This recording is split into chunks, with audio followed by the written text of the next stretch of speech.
Hello and welcome to the biggest military air show in the world. We're at RAF Fairford in Gloucestershire for the Royal International Air Tattoo 1999. Some 200,000 people are expected here on one of the hottest weekends of the year for some of the hottest flying action to be seen anywhere. Many air shows have been cancelled this year because so many aircraft and airfields have been involved in NATO's action in the Balkans, and for a while it was feared that this show might also be a casualty. Thankfully though, the crisis is now over and NATO are playing a prominent part in this weekend's programme.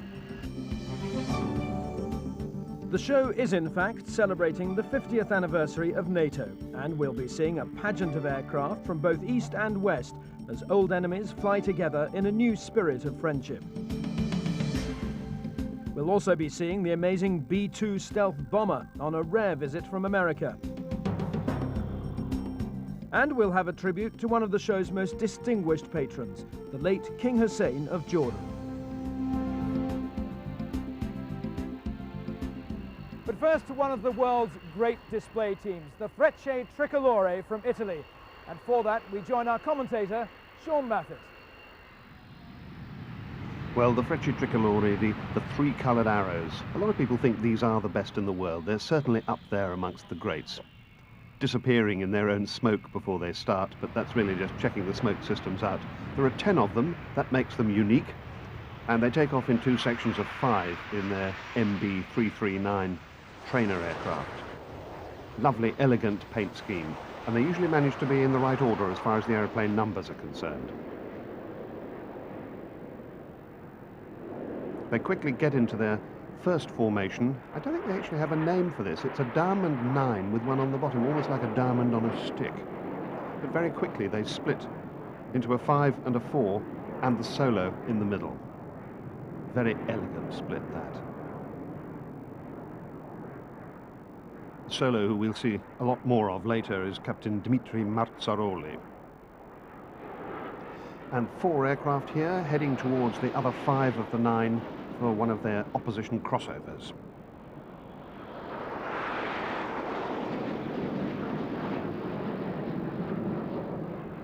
Captain Martzaroli here rolling his MB339 upside down and then doing a roll from upside down to upside down.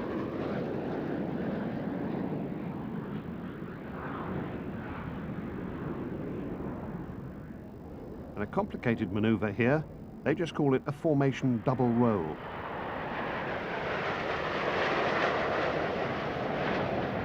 And we're in the cockpit with the leader, Lieutenant Colonel Maurizio De Rinaldis.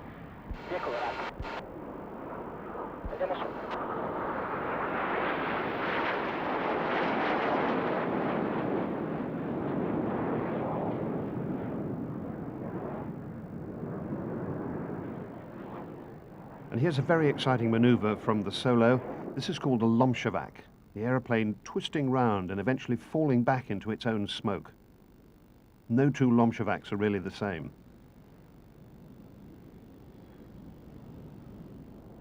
And another of these crossover maneuvers with the two separate formations bending towards each other and forming that cross in the sky.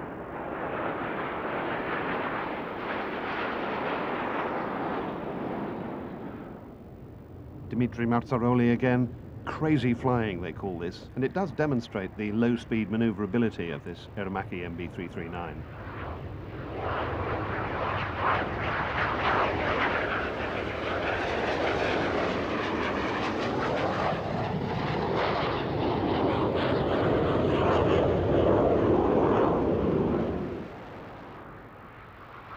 And here's a big 9 formation, flying the Italian flag, the red, white and green colours. And there's Dmitry flying in opposition right up through the middle.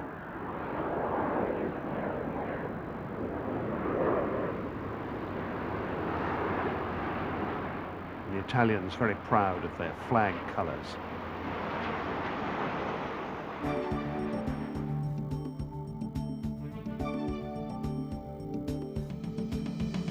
This year's Tattoo breaks all previous records with nearly 500 aircraft from over 30 countries taking part. Many of these aircraft, of course, are in the static display, which takes quite some walking. It's a staggering 2 miles long. In all, there are over 700 ground-based exhibits, which, as well as the aircraft themselves, includes flight simulators and countless other attractions. The whole site, from air traffic controllers to program sellers, is staffed by volunteers. For this is a charity event raising money for the RAF Benevolent Fund, which this year celebrates its 80th anniversary.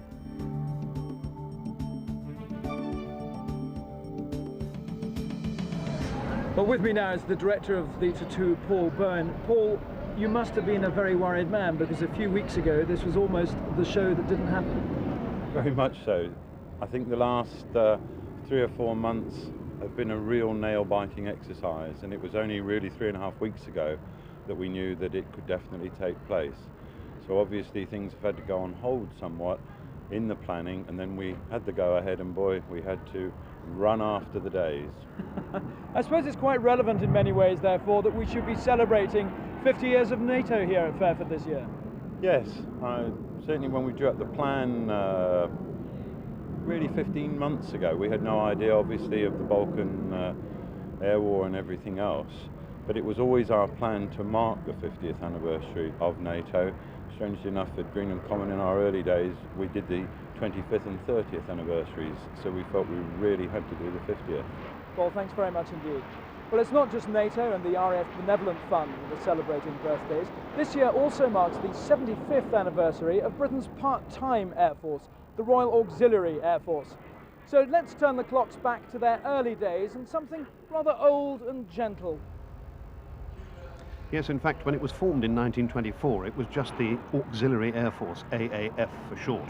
It wasn't until 1947 that it became the Royal Auxiliary Air Force. This here, Gladiator, which performed extremely well in Auxiliary Air Force hands. More about that in a moment. And 2 1930s trainers here. The plain yellow one is the Avro Tutor of 1931, and the one with the camouflage top half is the de Havilland Hornet Moth of 1934.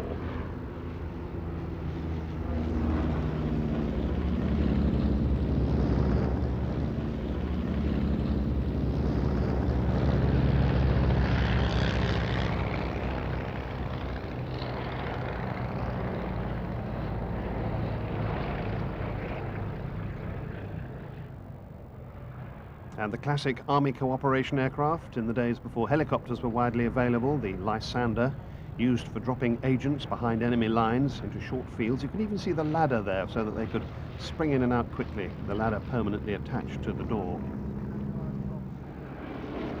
And back with the Gladiator, and despite the fact that it was a biplane, when they were bringing in monoplane fighters, it did sterling work during the war, and in the hands of 603 Squadron, which was a Royal Auxiliary Air Force squadron, Gladiators downed the first German bomber of the war in September 1939.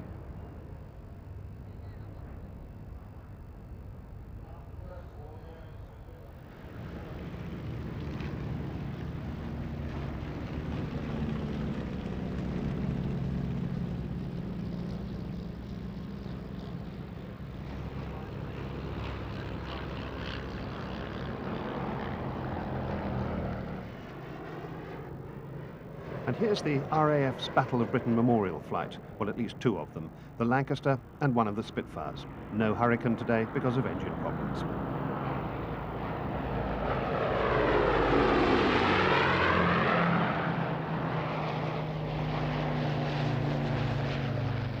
The grand sound of 5 Merlin engines roaring away. And this Spitfire is interesting. It's the oldest flying Spitfire in the world, P7350. And the markings on it, XTD, represent a later aircraft of 603, obviously later than the Gladiators. But XT was the squadron markings of 603, and D was for the boss Group Captain George Denham, DFC. And that squadron had the highest kill rate in the Battle of Britain, despite the fact that it was an auxiliary squadron and not a regular one.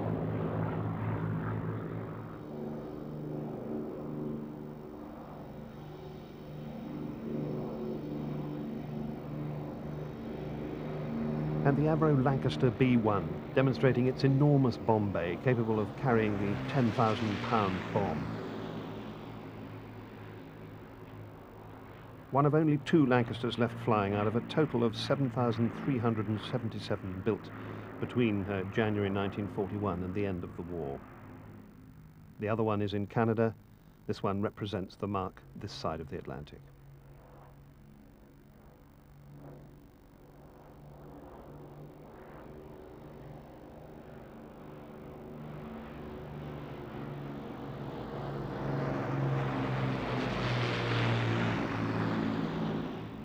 And the Lancaster coming into land now, those two great big main wheels dangling underneath with the enormous balloon tyres.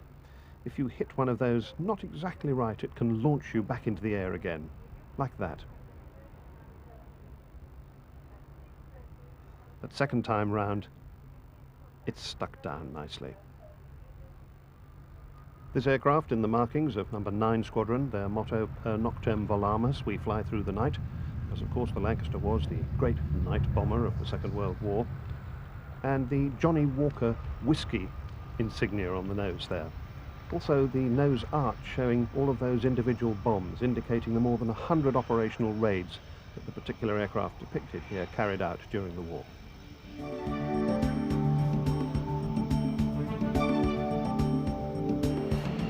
And one of Britain's best loved aircraft, the Avro Lancaster. We're now going to return to modern times and a little turboprop trainer built in Poland. It's the PZL Orlik, which means eagle, flown here by a team of instructors who call themselves Team Orlik. And actually they're instructors at the Polish Air Force Academy at Dublin.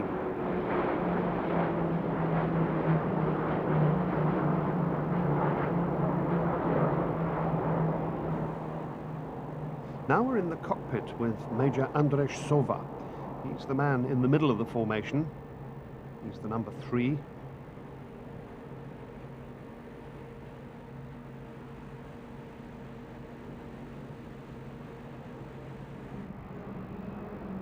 And that's him right in the middle.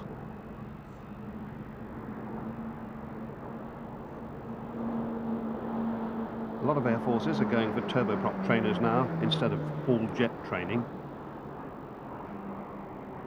2 aircraft splitting off from the 3.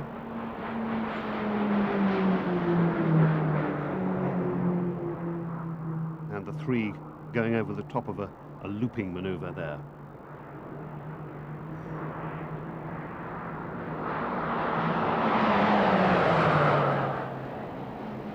Back in the cockpit with Major Sowa, and see how tightly he is formating on his leader at the moment. And now the leader turns upside down, and this is a mirror formation. The man flying upside down just flies straight and level, and it's up to the one following to formate on him.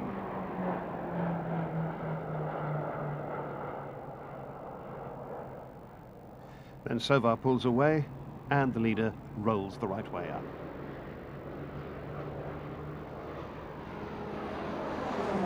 Solo now, number 5, Captain Dariusz Stanik. And back with the remaining 4 in a very tight tail chase formation.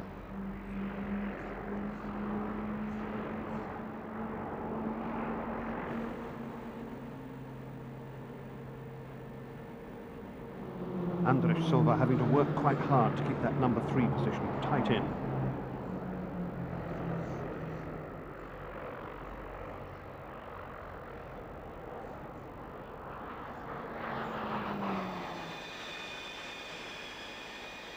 Well, the Orlik team from Eastern Europe with their propeller-driven aircraft. Here a fully jet-powered team, the Biele Albatrosy, the white albatrosses. And this is the L-39 Albatros aircraft from the Slovak Air Force.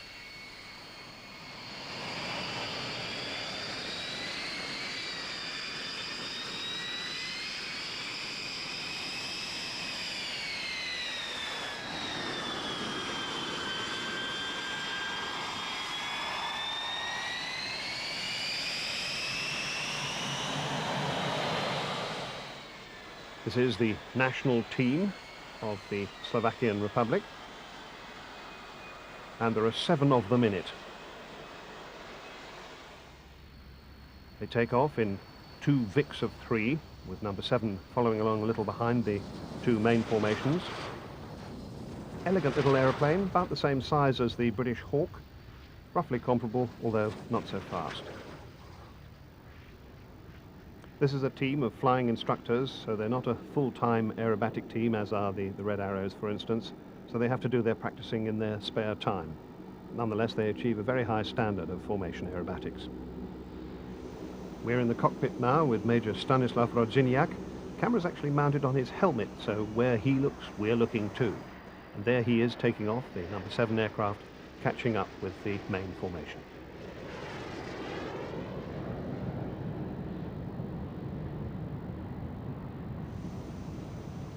And this is the leader, Lieutenant Colonel Ivan Vojka. You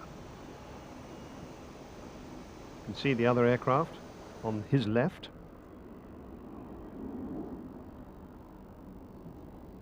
And he's leading this formation here. They call this one Ypsilon.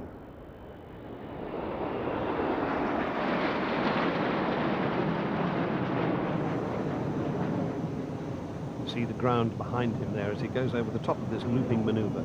The other aircraft almost glued to his wingtips.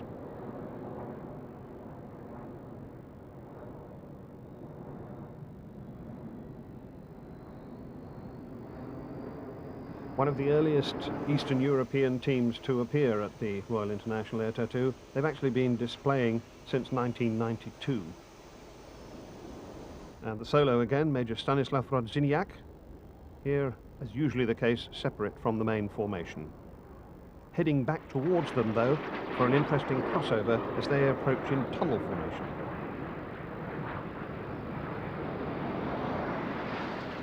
And for the next manoeuvre, he has to reposition himself quite carefully as the main formation pull up into an umbrella break, and he goes up through the middle.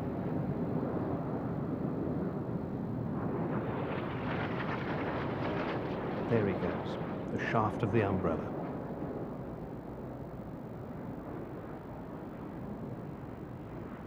L-39 made by Aerovodochody in originally Czechoslovakia. When the Czech Republic and Slovakia split, the Slovakians took over quite a lot of these aircraft. It's an advanced trainer and light attack aeroplane.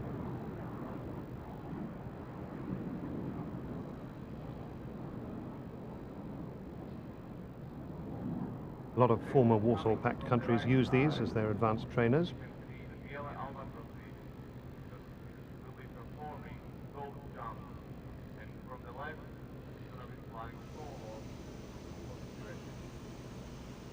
Back with the leader now, as he gathers the formation together for what the Red Arrows call rollbacks, when either 2 or 1 aircraft pitches up and out of the formation and rolls over and rejoins the formation on the outside.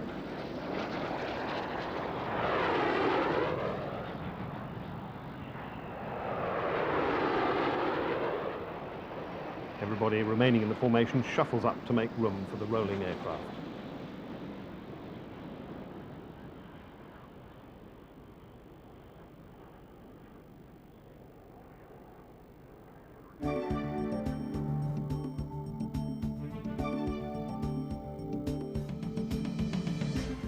The main theme of this year's Air Tattoo is the 50th anniversary of NATO. The organisation was formed as an alliance of 12 Western nations in 1949 to combat the growing military threat from the Soviet Union. But with the end of the Cold War, its role has changed to that of a world peacekeeper, and peace and friendship are very much in evidence here this weekend. Now, this will be the first time that aircraft from all the member nations, of which there are now 19, have gathered together in public. And the next part of the display traces the history of NATO's air power. And the first aircraft is this immaculately painted in NATO 50th anniversary colour scheme F-104. Now, this was one of the aircraft that served in NATO's early years. 15 countries bought it. And here's the pilot, Lieutenant Colonel Francesco Prosice, to talk us through his display with the help of our cockpit camera.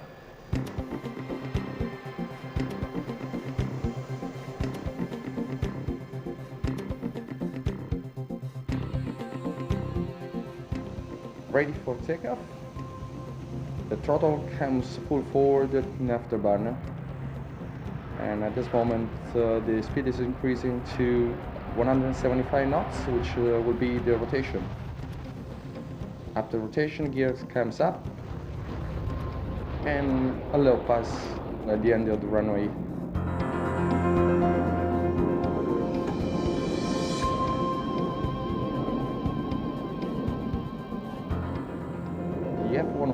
was made mainly for air superiority, for air defense all weather. It was used in war during the Vietnam, but since then only the Italian Air Force is keeping the F-104 with the M variant in activity.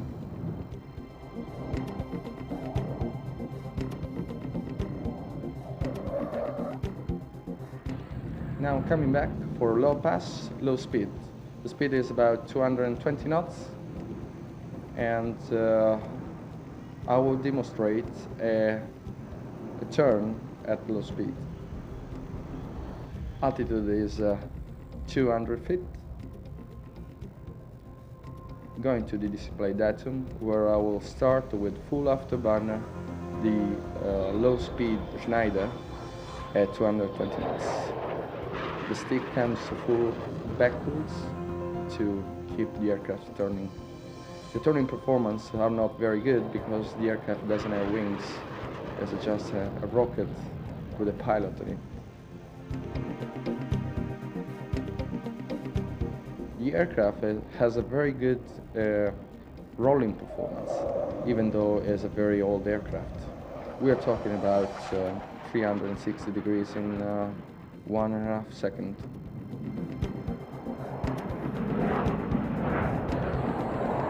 One of the other effects of those very small wings is it means that the landing speed is very fast. In fact, the third fastest of any aircraft. The only aircraft that land faster are the Space Shuttle and the SR-71 Blackbird. This thing lands at about 220 knots.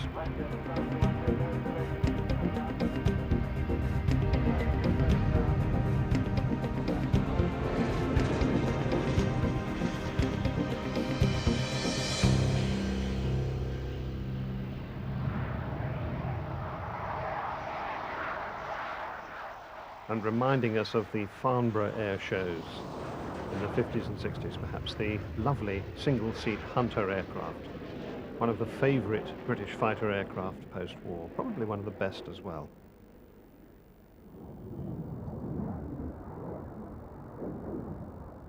The Hawker Hunter Mark 6A, F6 standing for fighter.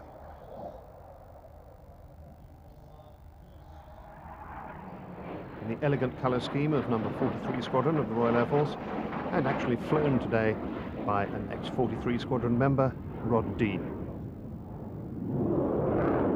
Currently working for the Civil Aviation Authority. And maintaining the NATO theme, these aircraft are actually still flying for the French Navy, but originally went into service with the United States Navy in 1957. This is the F-8 Crusader. And these aircraft come from the French Navy's Flotte 12F. Distinctive sound of the Pratt & Whitney J57 engine.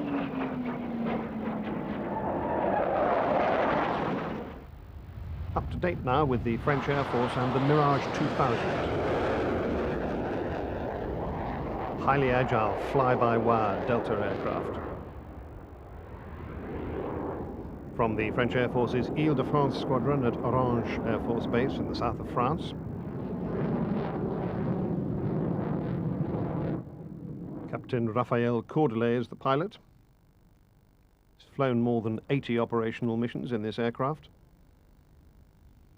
in the Balkans and in the Gulf.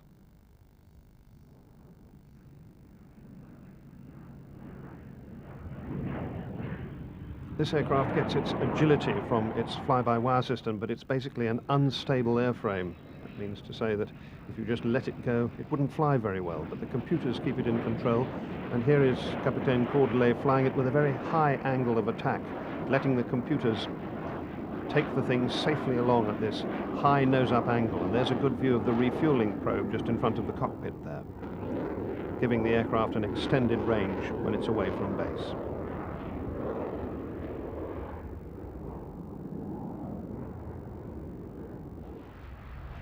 And some of the representatives here of the opposition to NATO. In the days when the Warsaw Pact was in existence, the MiG-29 was one of the big enemies that NATO had to face up against. This one is from the Slovak Air Force. This is not fly-by-wire. This is all manual controls. nonetheless beautifully flown by Colonel Ivan Hulek. This aircraft, though, is fly-by-wire. This is the Sukhoi Su-27. And this is another aircraft from the Ukrainian Air Force. We were, in fact, expecting their team of 6 MiG-29s to come, but in the days before the show, they cancelled, and we thought that none of their operational fighters were coming until this aircraft suddenly appeared and landed. So we were delighted to have it at the show. Colonel Ivan Chernyenko flying it.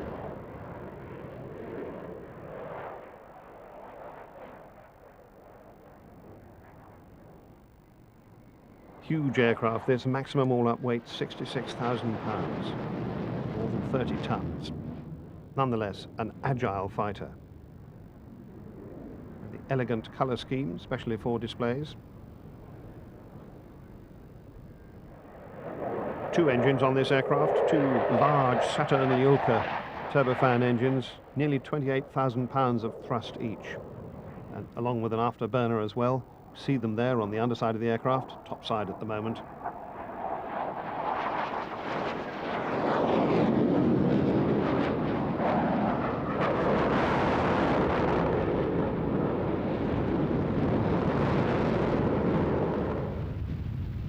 Back to the western side of NATO again, and this pair are from the French Air Force, the pair of Jaguar E's, 2-seat Jaguars. And they fly in formation, these two, like they're glued together. Lieutenant Sylvain Talvert and Flight Officer Gilles Vallet.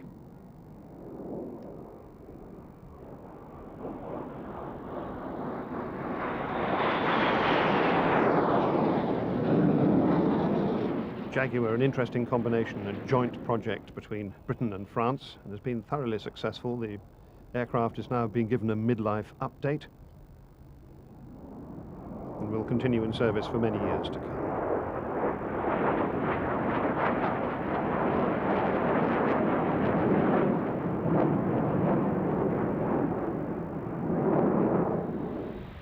And this aeroplane is, of course, one of the classic NATO bombers, the B-52, the Buffy.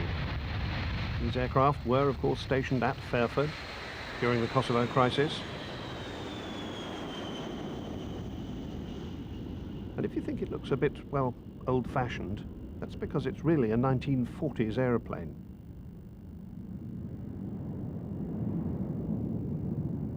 It actually first flew in 1952. And the extraordinary thing is that it will still be in service in 2040.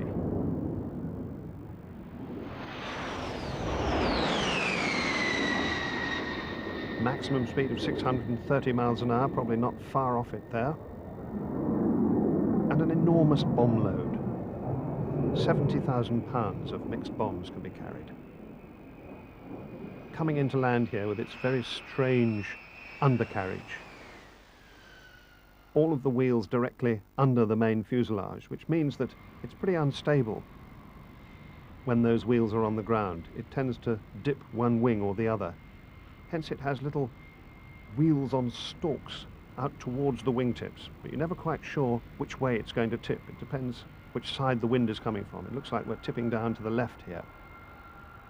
And so the wheel under the right wing is well up in the air, while the one on the left-hand side runs along the runway. A very strange beast. From the 93rd Bomb Squadron, the 917th Bomb Wing, Barksdale.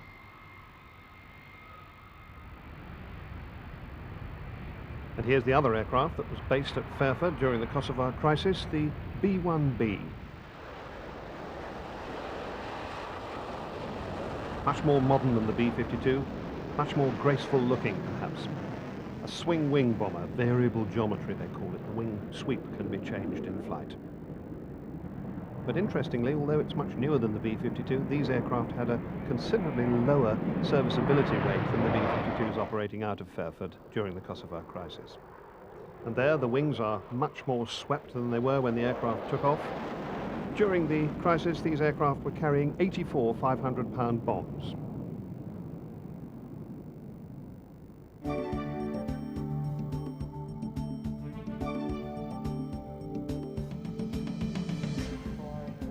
Well, besides the aircraft taking part in the NATO section of the flying display, the show has representatives from many air arms which took part in the Balkans conflict. Britain, of course, was very much involved in that action, and as well as Fairford playing host to US Air Force bombers, nearby Brize Norton provided a base for refueling operations. Although the NATO air forces sustained minimal losses, many pilots did come under fire, and some have been recounting their experiences. On 3 out of the 4 missions I flew, we got triple A fired at us, and on one of the missions we got engaged by a surface-to-air missile battery in one of the target areas, which meant that some of the aircraft had to drop their fuel tanks and make evasive manoeuvres. And then it was a case of just looking at the ground and watching for the missiles coming up, because they're obviously quite bright, and then basically just trying to avoid them. The electronic equipment obviously will tell you that perhaps a missile is coming towards you, but it's always useful to be able to look out the window and actually confirm that visually. So the Mark 1 eyeball is certainly a big player. One of the decisive factors in the conflict was the support provided by AWACS aircraft, which made it virtually impossible for the Serbs to provide defensive air cover. Operating around the clock at high altitude, the AWACS were able to detect every movement which might pose a threat to the NATO bombers. If you classify a threat as fighter aircraft routinely fly at speeds of over 200 miles per hour, if they travel at that speed, an AWACS, unless the aircraft itself employs stealth technology, the AWACS will detect it. We did see air activity from Serbia.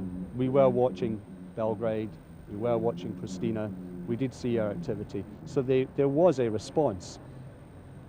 How effective that response was has been seen, and our response to their reaction to us, again, was very swift. But I think once they're determined as credible, against to defeat our objective of air superiority, I don't think they had very much of a chance. The most intriguing aircraft to see action in the Balkans conflict is the B-2 Spirit stealth bomber. Now, this is the first time anyone's been able to get anywhere near the thing outside America. Even so, security around the thing is extremely tight. A double cordon with a row of razor wire running down the middle. This aircraft really is something very special. Well, in a moment we'll be hearing from its pilot, Lieutenant Colonel Eric Single. But first, let's take a look at his display of this extraordinary aeroplane. I agree, Rob, it is quite extraordinary, and it makes me think of nothing so much as Star Wars. I mean, it's just a sort of unbelievable object to see flying.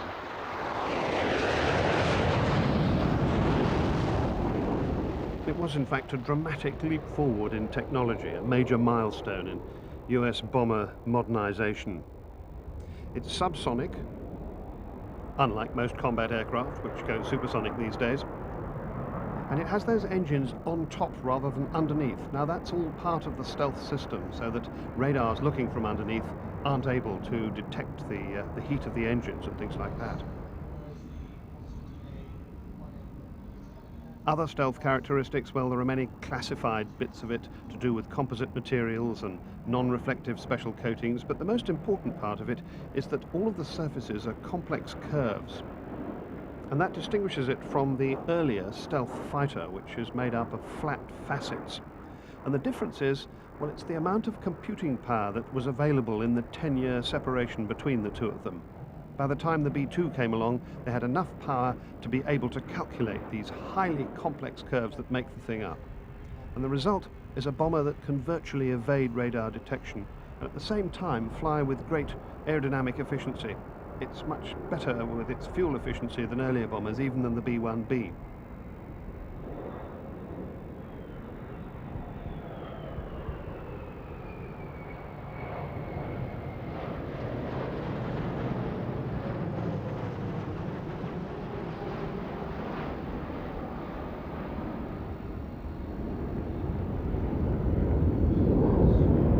And seen end on, well, you can hardly see it. Just 2 crew operate this, compared with 4 for the B-1B or 5 for the B-52.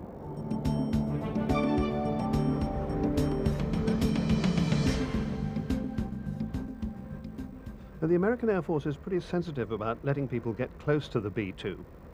But earlier this year, one aircraft was on an operational mission, into Fairford incidentally, and the Air Force allowed us access with our cameras on board the KC-135 refuelling tanker. And here this B-2 is being refueled over Scotland. Now this is the United States Air Force refueling system, where the B-2 flies in very close formation behind the KC-135, and then the boom operator directs the refueling boom onto the pad on top of the B-2 fuselage.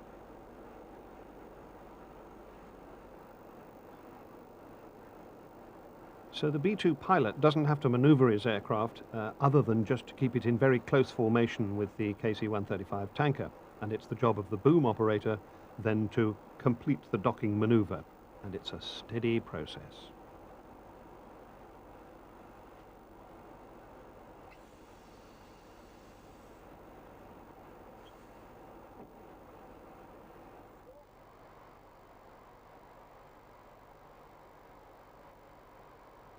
Well, I now have the display pilot with me, Lieutenant Colonel Eric Single. Eric, I have to ask you, as the star of this show, what it is like to fly an aircraft that has no tail fin, for a start. Oh, it's phenomenal. The advanced flight control system makes it virtually transparent to you that you don't have anything back there, and the airplane maneuvers and handles it very, very well. When you're operational, what is it like sitting up front knowing that you cannot be detected on radar? It's a very secure feeling, but we don't try to kid ourselves either that we know the airplane is not invisible to radar. It just limits the ranges that the radar can pick you up.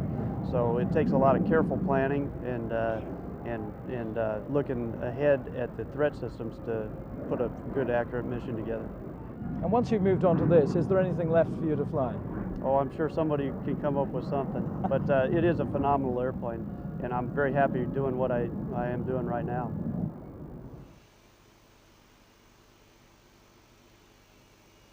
In contrast to the curves of the B-2 bomber, here is the much earlier stealth fighter, the F-117A Nighthawk, these two on their way into the show at Fairford. This aircraft is flat. There are no curved surfaces on it at all. It's all made up of facets. Quite an extraordinary shape.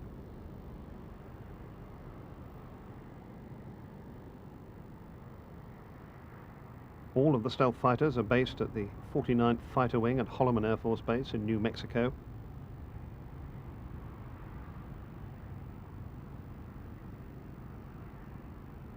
"59 of these aircraft were made.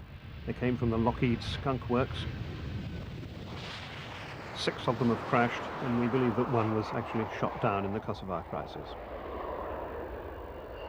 Good view of the facets there. Look at that extraordinarily lumpy shape, and no vertical surfaces at all. There are no vertical lines in this aircraft. That's very important for its non-radar reflectiveness, its stealthiness. One of the effects of having no curved surfaces is that it actually makes for a rather inefficient aerodynamic machine, because wings really need to be curved to provide lift. So left to its own devices, without the aid of computer-controlled fly-by-wire systems, this thing would not fly very well. But the pilot, this is an RAF squadron leader flying it incidentally, Alistair Monkman, well, he says that it flies as sweetly as a hawk, which is quite a compliment to the handling characteristic of any aircraft. You see the flashing red anti-collision light underneath there. That, of course, would not be in use in operations. And something else that's added when the aircraft is flying under normal radar control is they stick some little sort of biscuit box size aluminium boxes underneath the aircraft, and that completely takes away all of its stealthy characteristics, and it can be picked up on normal radars in the normal way. There are also little enhancers that appear when the undercarriage comes down and the undercarriage doors open. That also helps see the thing on radar. And that's just a general added safety practice.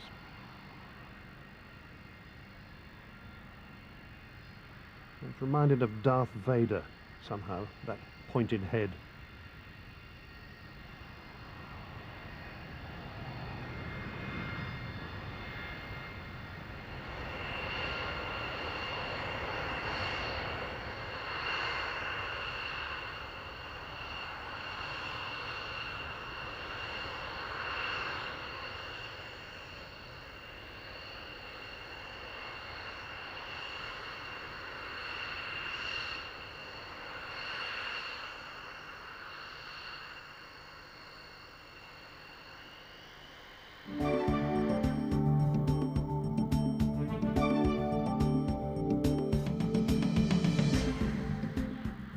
part of the show's coverage of the 50th anniversary of NATO concentrates on naval power.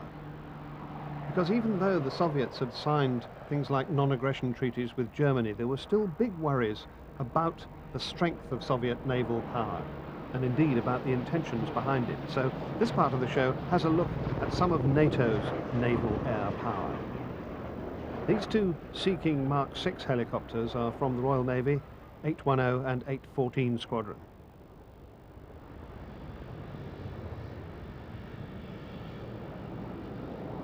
Big helicopter this, the diameter of the rotor is 62 feet, almost a cricket pitch long.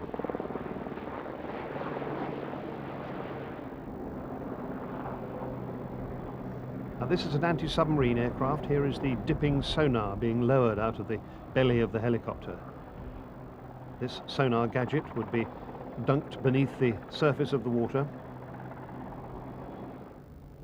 Or also you can use the winching aspects of the aircraft to carry something much more decorative, the white ensign. An interesting colour scheme this aircraft has, because this is one of the few naval Tiger squadrons, so the helicopter has appropriate tiger stripes.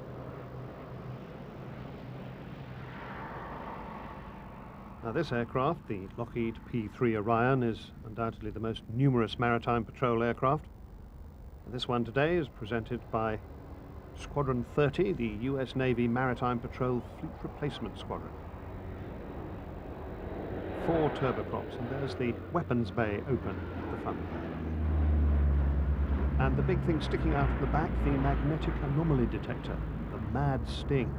That's all to do with detecting the magnetic changes that a submarine underwater produces in the surrounding area.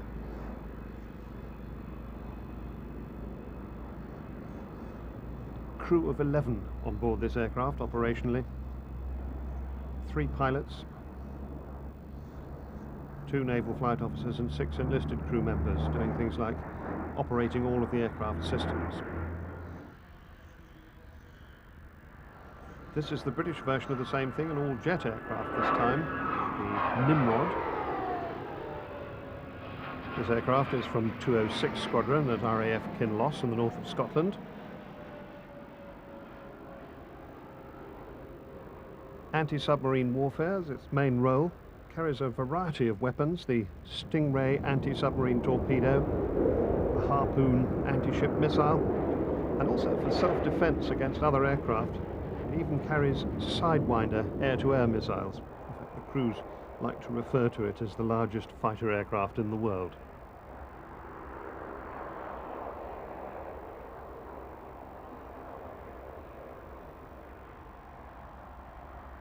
As it comes into land, you can see the refueling probe sticking out over the cockpit there. 206 with their elegant display colour scheme.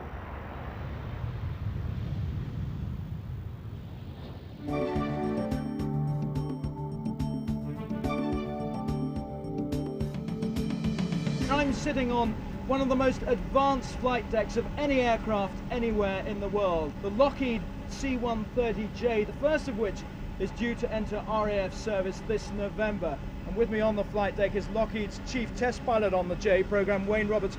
Wayne, what makes this flight deck so advanced? Well, we've taken digital technology and applied it to a mission computer system that handles virtually everything in the airplane. The cockpit looks relatively conventional, but all it is really is a key set to the mission computer that controls everything. Also, we have a head-up display that's one of the largest flying in the world, and it makes everything a pilot does easier and better. Hard to imagine that you are sitting on the flight deck of something such as a Hercules. Why do you need this sort of instrumentation in this sort of aircraft? Well, first of all, it's all based around life cycle cost. You cut it down to 2 pilots and a loadmaster to operate the airplane because so many systems are automated, but much beyond that, the systems are much more reliable. When you go to digital control, it's much cheaper to maintain. The mission computer is very smart. It tells the maintainers what to fix when you come back, and you never lose a sortie. What about its performance levels over the old Herc? We've added at least 25% thrust to the engines, so you can see, you'll see during the show this afternoon, we'll have much shorter takeoff distances. And the other thing is, with the enhanced HUD and our GPS system that gives us a map capability, we can fly very close to the ground, very high angles of bank, very safely and very comfortably. So you'll see that the airplane, even though it's a Herc, looks very, very different when it flies. Well, Wayne, thanks very much indeed. You kindly agreed to take one of our cameras on board for your display, which you're now going to describe for us. Okay, we're getting ready for takeoff. Check good power, release the brakes. Thumbs up. Here we go.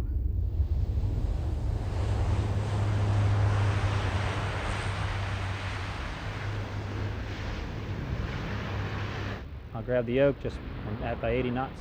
We'll rotate, we'll probably roll about 1,000 feet. There's the pitch. Break the deck, get the nose off the ground, pitch on up to 30 degrees nose up. We'll be climbing at about 90 knots at a 30-degree pitch up. Pitched over here to accelerate a little bit, and we'll simulate trying to get away from the ground as quickly as we can. I'm rolling into about a 55-degree angle of bank, doing a spiraling climb right above the field. I use the HUD to get my situational awareness, angle of bank, G, my relationship to stall speed. It's an excellent reference. It's the widest field of view HUD flying in any airplane. It really gives the pilot a good feel, especially in an airplane like this, high angles of bank. You can't see out of the airplane very well because we don't have a canopy. Anyway, there's power back. I'm going to roll the airplane back around and then head back downhill, come right back down to show center. Get the display center again, turn left, and I complete a 360-degree turn, close to 90 degrees angle of bank. And do that without exceeding 3 Gs. I just let the altitude bleed down. And I start to turn about 1,000 feet, and I complete the 360 right back over show center. I'll be about 450 feet, 170 knots.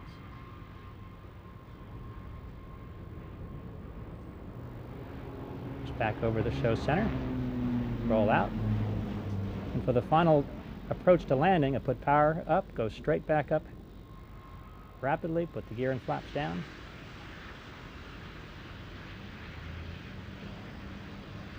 There's the gear down, flaps are down, push the airplane back over and make a steep right-hand approach. Again, I could never do this without the use of the HUD and the head-down display. I can see where the airplane's going by looking at the map below me. The predicting vector shows where the airplane's going to roll out. And kind of magically, I trust my displays. I roll out, and there's the runway right in front of me. Down to about 400 feet to set up for the caisson approach, which is a steep approach to simulate getting over a ridge line or trying to get above small arms fire, that kind of thing. Have a pushover point programmed into the display on the runway center line. It's GPS stabilized, and precisely when the push over, I push down to 20 degrees nose down on the HUD, down to 100 feet radar altimeter, pull up, flare. There's a max reverse, maximum braking, nose wheel steering, and we'll stop in about 10 seconds and about 1,000 feet. Test pilot Wayne Roberts talking us through the display of the latest C-130J version.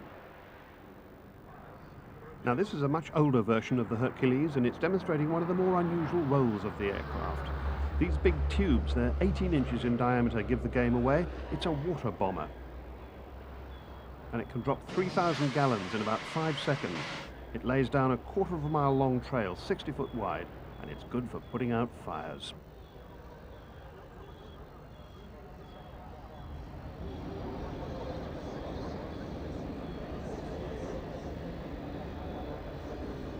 Water bomber, I want you to brake left to position behind the crowd, downwind left hand.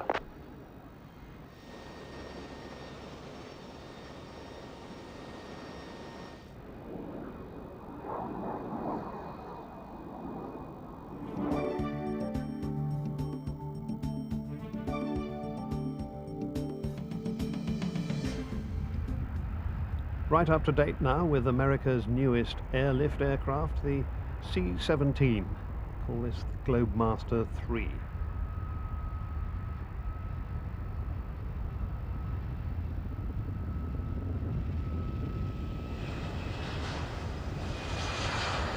Unlike the C-130s we saw, this is 4 jets rather than turboprops.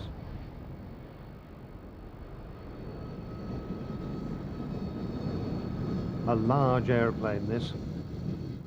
The wingspan from tip to tip about half the length of a soccer pitch.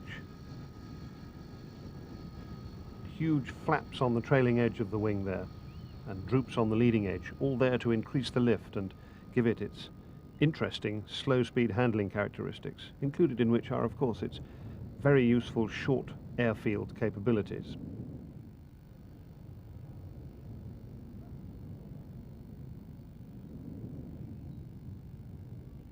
The point of this aircraft is that it combines the intercontinental cargo carrying capacities of things like the C-5 Galaxy with the short runway capability of the much smaller C-130 aircraft.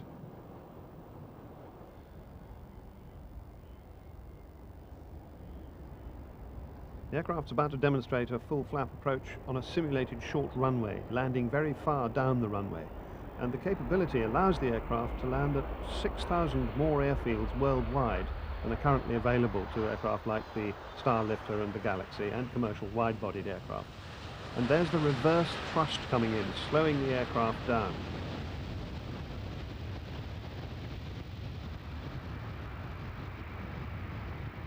And in fact making it go backwards. During the NATO peacekeeping mission to Bosnia, C-17 crews airlifted nearly a half of the total cargo in only about a quarter of the missions. And during that time they boasted an impressive 96% reliability rate. And much of that was in and out of airfields that aren't accessible to other large aircraft. And when you're going backwards like this in a big aeroplane, one thing you don't do is put the brakes on to stop. If you do that, the thing tips on its tail. What you have to do is reverse the thrust of the engines again and throttle up and slow it down that way.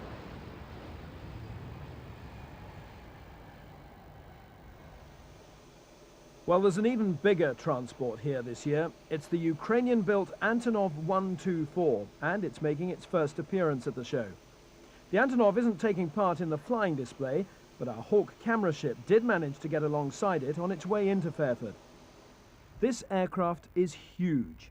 At 405 tons maximum all-up weight, it's bigger than the largest Boeing 747 and holds the record for load carrying.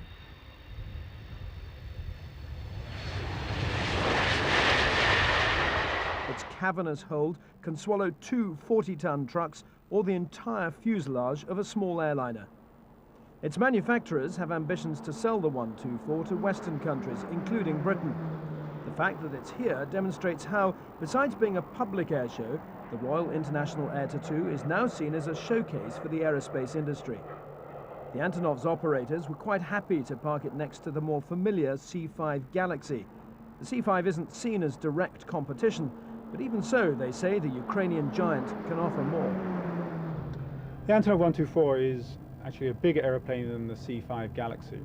It's used much more commercially than the C-5 Galaxy. This aircraft has greater potential and is half the price of a C-5 Galaxy in operations.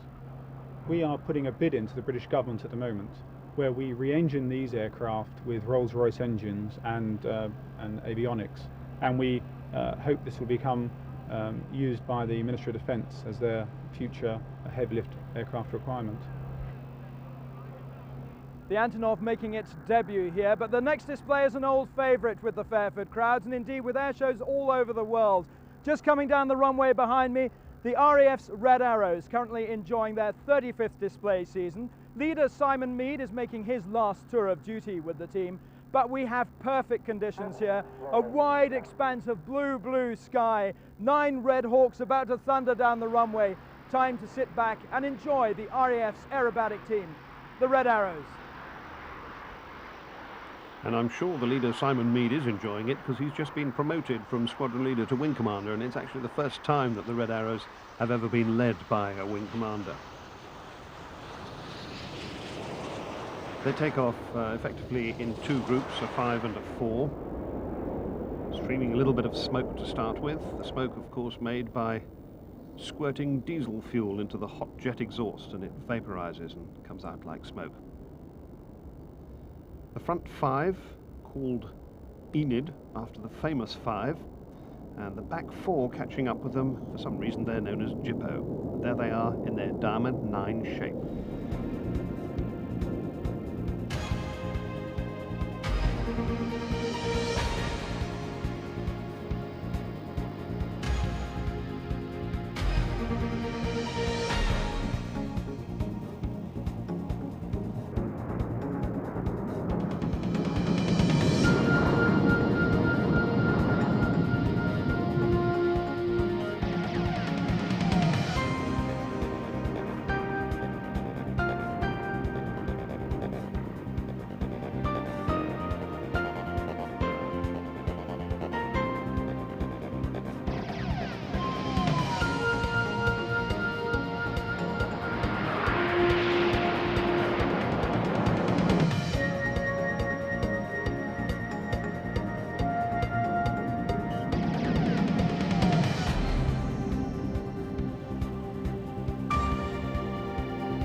Enid, the famous 5, heading away there with their red and blue smoke.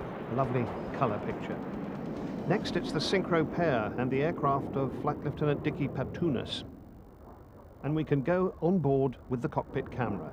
He's heading towards Squadron Leader Andy Cubing. That was a combined speed of more than 600 miles an hour.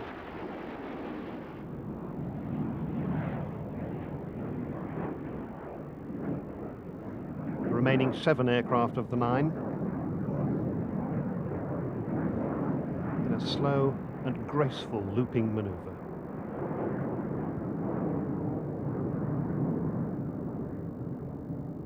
And getting now into the shape they call Vixen, after the famous naval fighter, the Sea Vixen. Synchro pair again, heading towards each other for a crossover, and now comes the finale. Out of that Vixen shape, the Vixen break.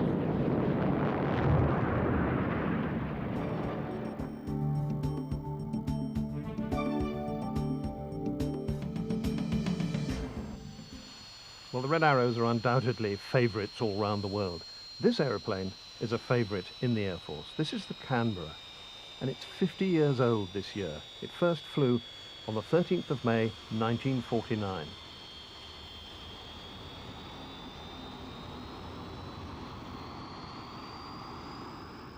And that P means prototype.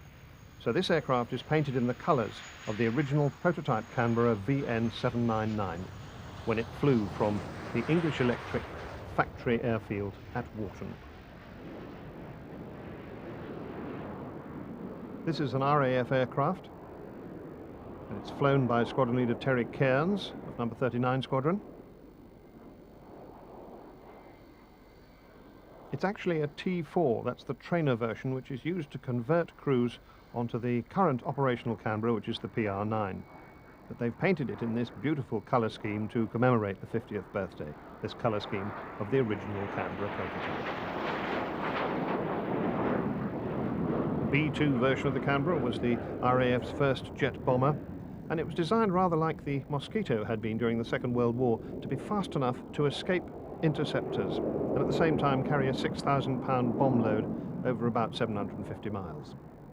Crew of 2 and a radar bomb sight for blind bombing. Well, that was the idea, but actually it never got round to carrying the radar bomb sight.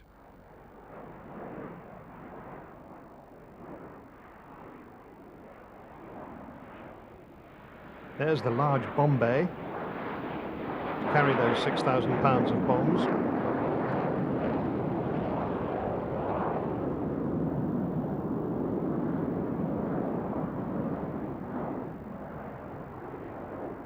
And this Canberra, with its different modern hemp colour scheme and its offset cockpit, is flying into the show on one of the days before the flying displays so that it could be on static show.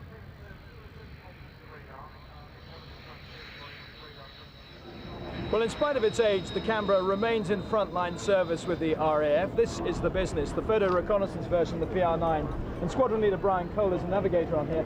It's a navigator's nightmare, this aircraft. On the contrary, it is the business. It's good jet. But you are shut away in the nose cone, no physical contact between you and the pilot. Maybe that's a good thing at times. Might be a good thing, but you're very isolated in there. Well, no more isolated than you might be sitting behind a pilot in a tornado. Maybe you don't want to touch the pilot, but ideally, if you're going to do this particular job, you want to be able to see forward and you want to be able to see down. And the old marks of Canberra, particularly the PR7, the PR3, the navigator sat traditionally behind the pilot and then had to get out of his seat, unstrap, and crawl forward and go into a glass nose so that he could do his business and then crawl back, get strapped in again. Now, as you can imagine, if there's an emergency, the guys would have to leap backwards very quickly, get into parachute straps, seat straps, and get ready maybe to eject. Now, the advantage of this is that you are in a seat, whether you're operating at low level or in a threatened environment or wherever, you're well placed to operate the aircraft safely.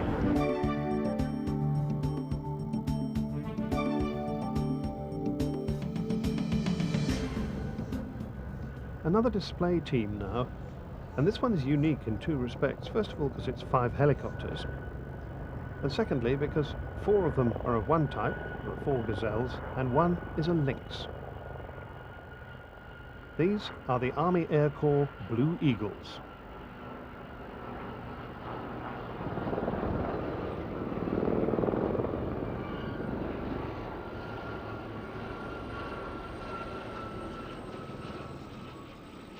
This is the Lynx anti-tank helicopter. You can see the racks for the anti-tank missiles on the side there. Extremely agile, this helicopter.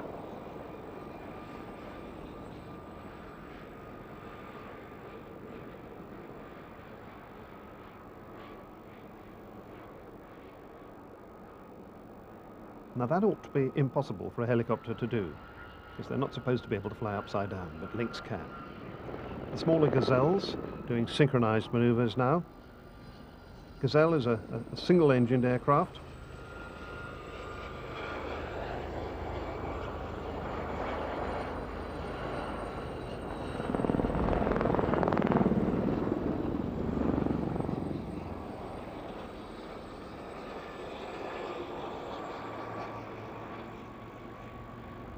Jointly made by Britain and France, Aerospatiale and Westland.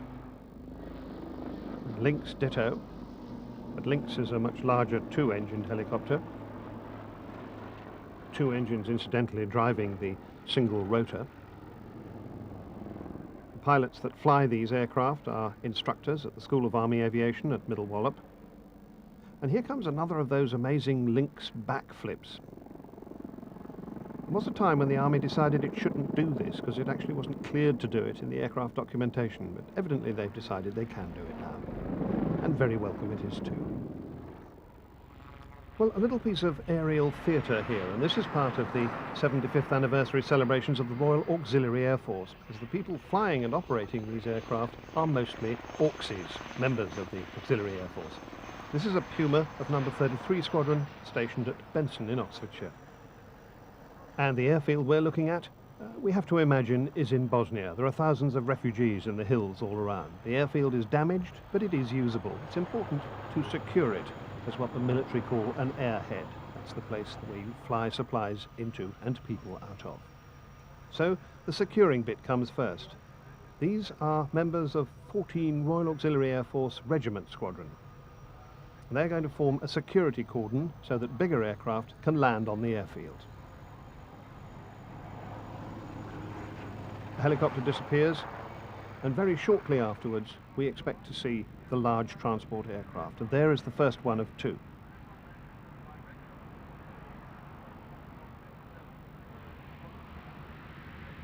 Belongs to number 57, Reserve Squadron, based at RAF Lynham, doing a short tactical landing, bringing in vehicles. And in the meantime, the RAF Regiment gunners are protecting the cordon. The Hercules very quickly slows to a halt with the aid of its reversed thrust propellers, and almost immediately the vehicles come out, staffed by, you've guessed it, the Royal Auxiliary Air Force aeromedical people. They're going to set up a casualty clearance station. Now a 4x4 truck, crewed by Auxiliary Air Force volunteers of 2624 Squadron. That's going to set up a movements depot to control inbound and outbound passengers and freight.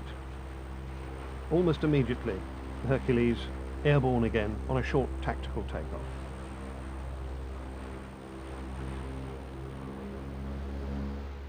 And another piece of aerial theatre here. We've heard a lot about this kind of thing, lethal raids on troop concentrations by ground attack aircraft. And this is how it's done. These are the troop concentrations on the airfield here, and the aircraft flying overhead is a Harrier acting as an airborne forward air controller, Flight Lieutenant Pat Voigt of number 20 Squadron. And he's briefing a pair of Jaguars on the details of the target. Description: vehicles and troops in the open. And here come the two Jaguars from number 6 Squadron at Coltishall, each carrying 1,000-pound bombs. Jaguars copied, good read back. Stand by for clearance.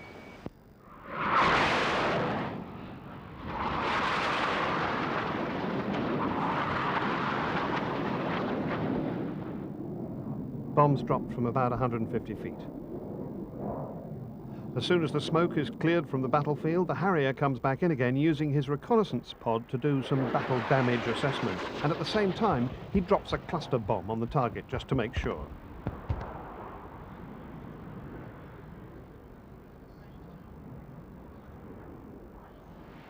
So that's the serious theatre part. Now it's the pantomime part of the Harrier doing its display as a pure fun aeroplane, the hovering bit that ordinary jet fighters can't do. And a salute from the two Jaguars at the same time. Harrier is left holding the centre stage. Pat Voigt sitting high up in his cockpit there, doing a bow towards the President's enclosure.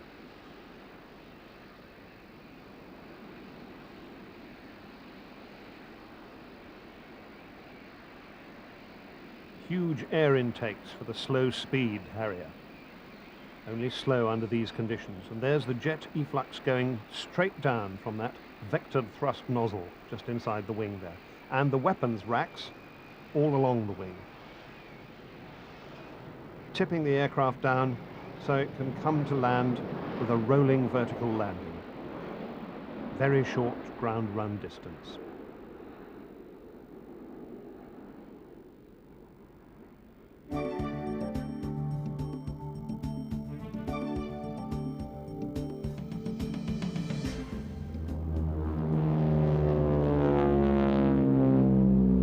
As with all air shows, the most important issue here is safety. But whatever steps the organisers take to protect the public and the aircrews themselves, there's always a chance that something will go wrong. This aircraft is an Italian-built G222. It's a small transport plane that's been seen several times before here at Fairford. During its display, we saw what appeared at first to be a bird strike.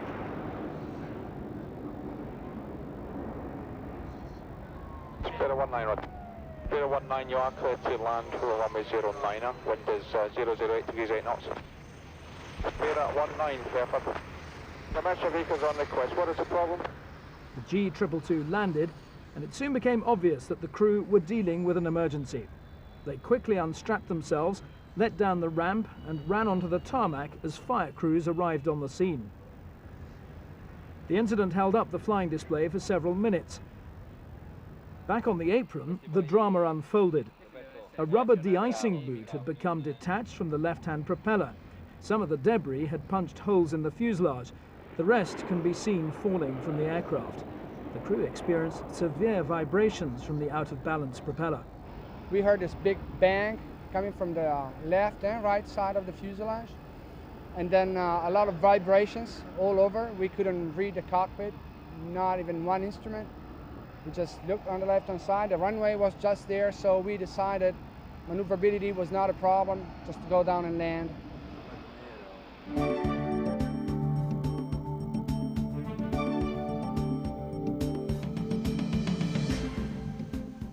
More pictures now from our Hawk camera aircraft.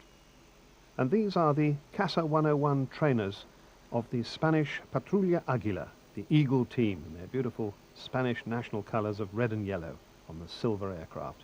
Very elegant. Diving down through the cloudscape to get into Fairford for the show.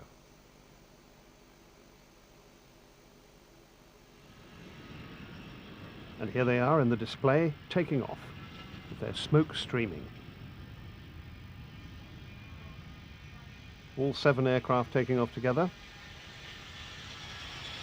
4 in the first group, 3 in the second.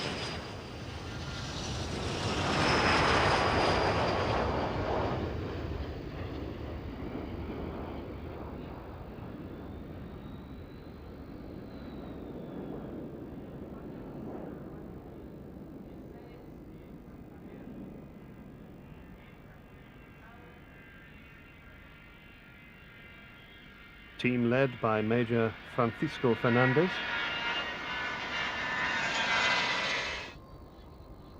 And all of the pilots are instructors at the Central Academy of the Air Force at San Javier in Murcia. Team's been flying since 1985. And they're regular favourites at Royal International Air Tattoos. And as they head towards their audience, another of those spectacular breaks coming up.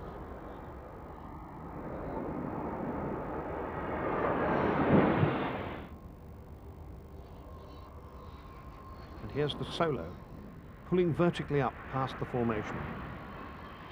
Solo is Captain Francisco Recuerto, and in fact there are 3 Franciscos in the team. Must be quite complicated finding out who's what. A different version of the rollback manoeuvre that we've seen with other teams today.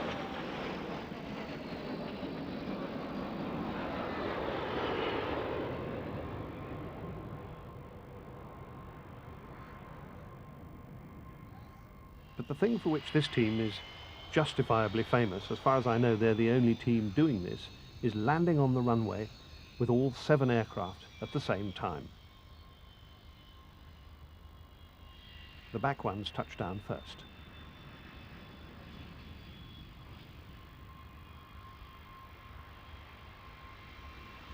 Olé, the Patrulla Águila.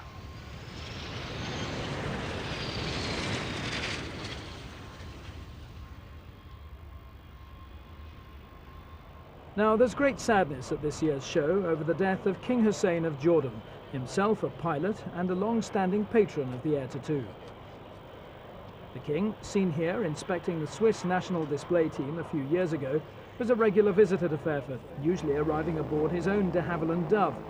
His widow, Queen Noor, and other members of the Jordanian royal family are here to see a special tribute to His Majesty. Well, during this afternoon's fly past, the King's son, His Royal Highness Prince Faisal, will be at the control of the King's favourite aircraft, this delightful de Havilland Dove. Your Royal Highness, presumably this will be a very poignant moment for you to be at the controls of his favourite aeroplane at an event that meant so much to your father. Yes, it will. He's had a long association with the Air Tattoo, and he's actually flown in this particular aircraft into an event a couple of years ago.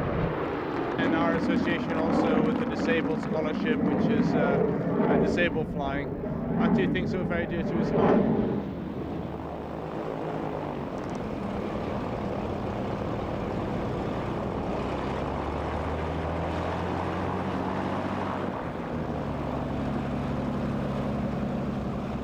So there is Prince Faisal taxiing out in the Dove, and alongside him the 4 extra 300s of the Royal Jordanian Falcons, the national aerobatic team. They'll be flying on his wingtips for this memorial fly past.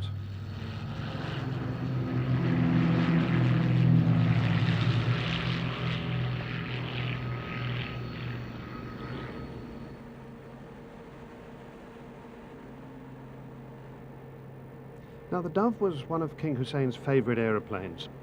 There's a lovely story about when he was a young man and he was told that he was never going to be allowed to fly solo because of his position as king. He was a natural aviator and he knew that he was ready to go solo, so he just went and got into the Dove while people were distracted with some other things on the airfield, and he flew it for quite a while, and then he returned for a perfect landing. And nothing more was ever said about him not going solo, even when he flew in his own single-seat Hunter. So there's the Dove approaching today, and following this formation with the 4 extra 300s are 4 Jaguars of number 6 Squadron, Royal Air Force. Now, 6 had unique connections with Jordan.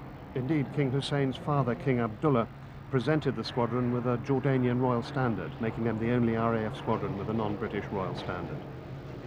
So the 4 Jaguars of 6 Squadron are going to fly the missing man formation for King Hussein. You will see one of the aircraft of the formation pull up and out, signifying the one who doesn't come back from the battle. That's the missing man.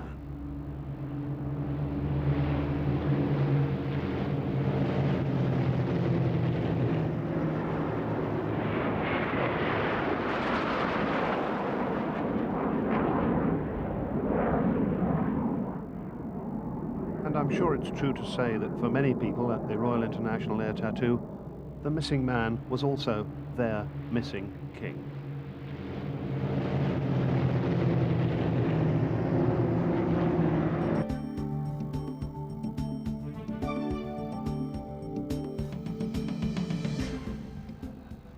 Well, now something in complete contrast to the rest of the flying display. For the first time at a Royal International Air Tattoo, a glider display.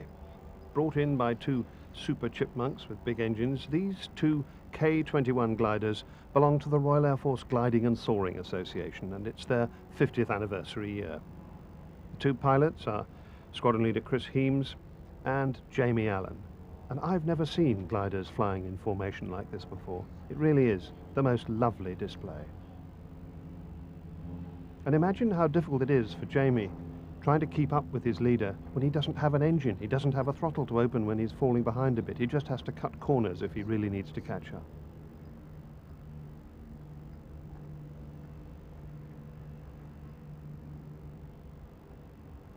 Two-seat airplanes these, they're training aircraft, obviously aerobatic, and they're stressed to up to 6G.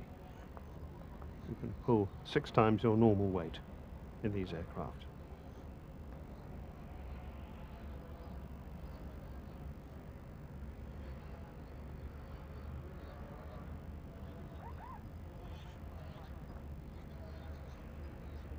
Gliders can do the most unbelievable things.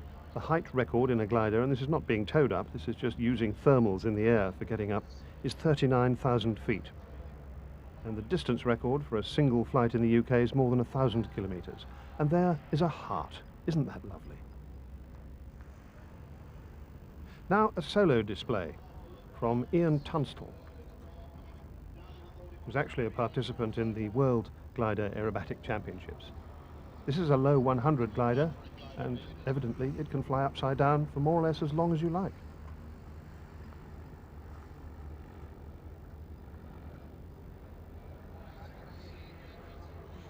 Coming down at quite high speed there, and Ian Tunstall just rolling it the right way up and positioning himself for his landing. One of the things about these gliders is they go on for such a long time that actually to get them down on the ground is quite difficult. They want to stay in the air.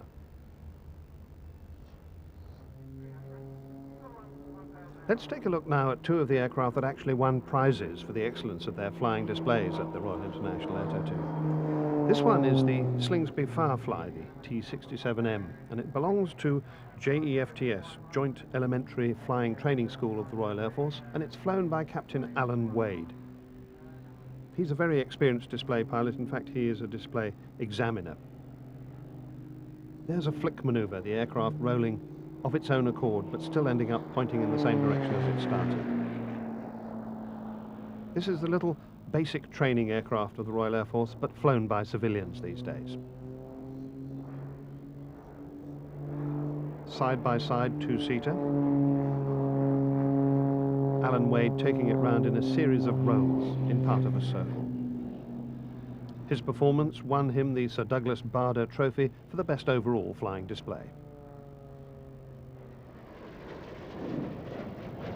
And another of the prize winners at a completely different end of the scale as far as size and noise of aeroplanes is concerned, conducting here incidentally an immaculate slow roll, and the slower you do this manoeuvre the more difficult it is. But this is Captain Anders Eriksson of the Swedish Air Force in his JA-37 Viggen aircraft. An amazingly punchy aeroplane this. Dates back to 1967, so quite old, but with one enormous Volvo Flyg engine producing 28,000 pounds of thrust. Well, that's enough to take it up to a maximum speed of more than Mach 2, more than twice the speed of sound.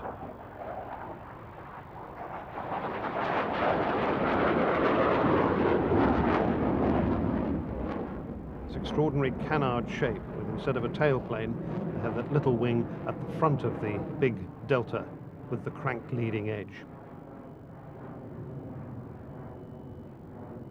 A big auxiliary fuel tank under the centre line there, and plenty of other weapons racks as well.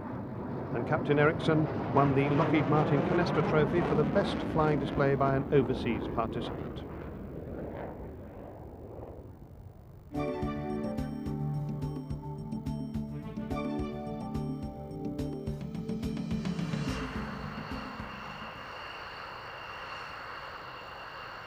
Well, we're nearly at the end of the show now, and the finale continues the overall theme of 50 years of NATO. It's a spectacular that you won't see anywhere else. It's taken months of planning to make sure of the participation of all of the 19 NATO members.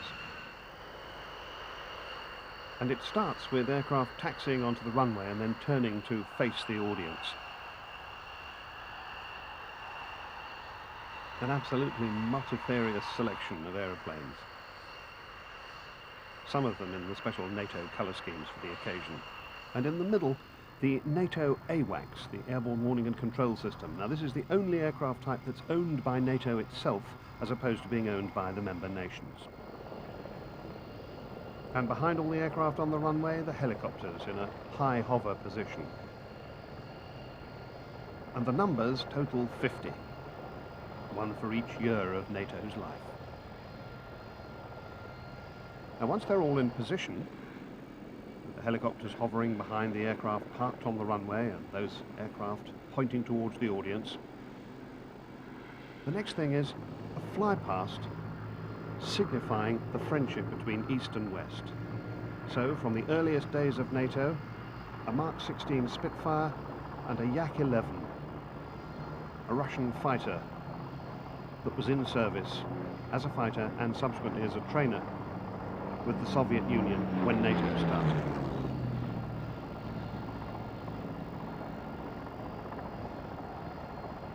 Close formation symbolizing friendship. Next, the early jet scene is represented by a Vampire and the L-29 Delphin. Vampire, one of the early British jets. The Delphin, a trainer aircraft that was used by the Warsaw Pact countries in the 60s. Now the Hunter, paired off with a Soko Galeb.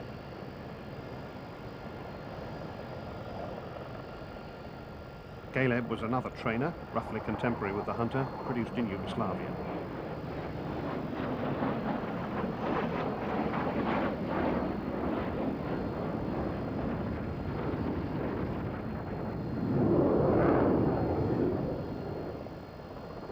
And the next pair are contemporaries by virtue of the fact that they're still in service at the same time, but they're really of a different generation. The French Navy Crusader, the F-8 first flew in the mid-50s, still being made well into the 60s, whereas the MiG-29, possibly the most famous Russian aeroplane, came into service in the mid-80s, but they are both still in service.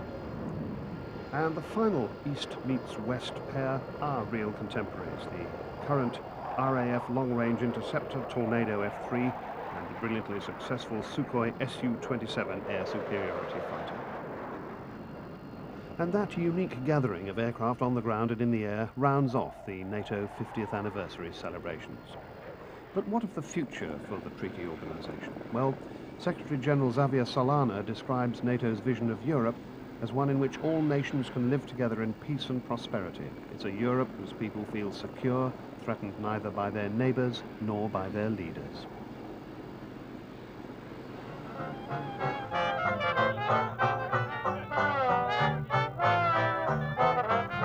Well, the show's not quite over for all the air crews because, as you can see, they're gathered outside this hangar for a huge party.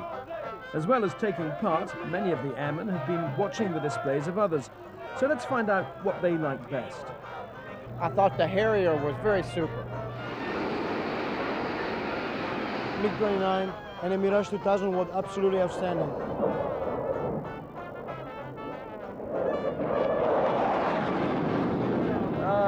The MiG-29 was neat. That was a good display. Never seen one of those fly before.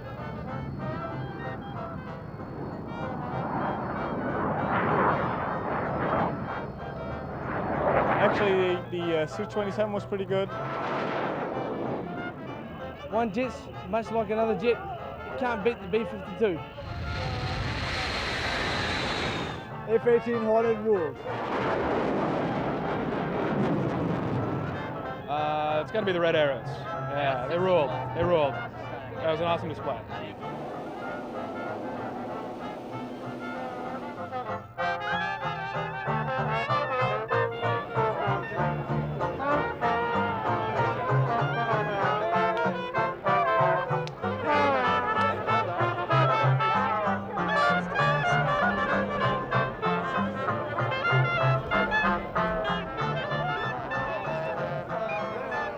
Well, that's about it after a great weekend's flying here at the Royal International Air Tattoo. We hope you've enjoyed it as much as we've enjoyed filming it.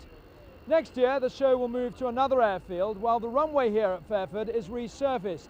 Now, exactly where that'll be hasn't yet been decided, but wherever it is, you can rest assured that it'll still be the world's greatest military air show. For now, though, from Fairford, it's goodbye.